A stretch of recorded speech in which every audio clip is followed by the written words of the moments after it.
Welcome. We do the trade of the day here on Meta, and as always, it's going to be brought to you by Day Trade the World. Check out that QR code below. Start your trading journey the right way. It is all about the strength in Meta, and sometimes it's a little bit about more where it's come from than where it's going to necessarily go. And you can talk about the trend all you want. I do have a 15-minute chart up here. I could have gone a little bit further back. I just wanted to point out, since you were rejecting 150, it has been essentially straight to the downside with what ends up being a bit of a wick bottom. Now, you don't know, this is today, you don't know you're going to get a wick bottom. What you do have is a bottom channel that you can break out of. So you can't know that you're going to get that wick bottom, obviously, but we do have a 134. There's also this bottom channel from the previous low at a 136 into this 135-ish area, 135.5, and that was this resistance right at the close. I got that as a top, and then you have the previous high at 136. So those are the only things that I could work with.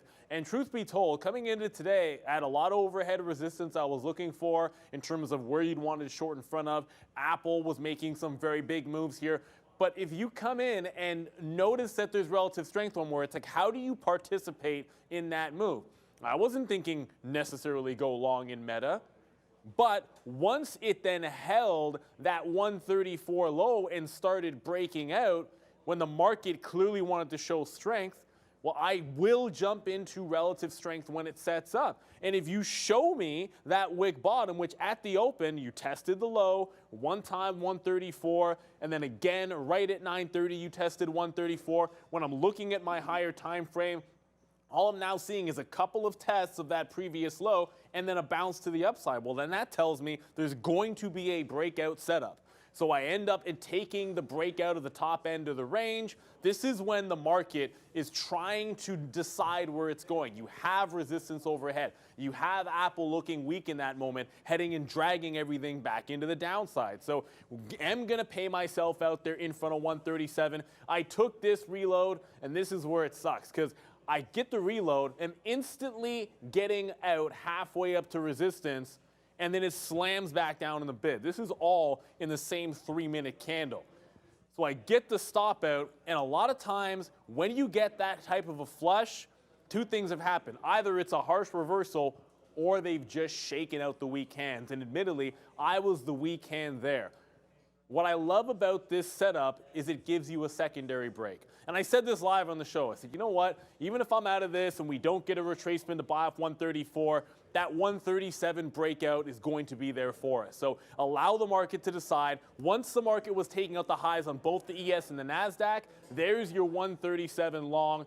More confident break because you put in the opening range. I always say at 10 o'clock, go back to the well. Go to the higher time frame, look for your levels, and see if there isn't a trade that is still going to be valid. Meta was still one of the strongest names I could find. 137 broke out. We do our nice scalp into 138. Always going to shotgun it out in case we get that pullback. And then you're holding on for dear life. There's always going to be one thing we can learn from. Even if a trade is up, once we got to 139, you're going to see I got out. We had a wick top at 139. That's where I get out of the last of the trade. Going back in, I see this high from yesterday. And as usual, because you know I like to short, right? I'm going to come right back in and start attempting to short that 139 level. It's not so much that I had to short and stopped out twice and went 0 for 2 on it. It's that there was a good scalp short in here where I could have made some money, and that's the one that I didn't have on. At least once it was clearly above 139, get the heck out of Dodge. That resistance is broken, no longer willing to short it. If it puts a head and shoulders and wants to come back down below, then it's worth it. You got to be able to understand that even if you're looking in one direction, once things set up the other way, you've got to be willing to take it as a day trader. With Meta, that was pretty clear once it set up for that wick bottom on the higher time frame and several breakout trades. I mean, the breakout trades haven't been great for a while, but they were back today in a big way with Meta. That's your trade of the day, brought to you by Day Trade the World.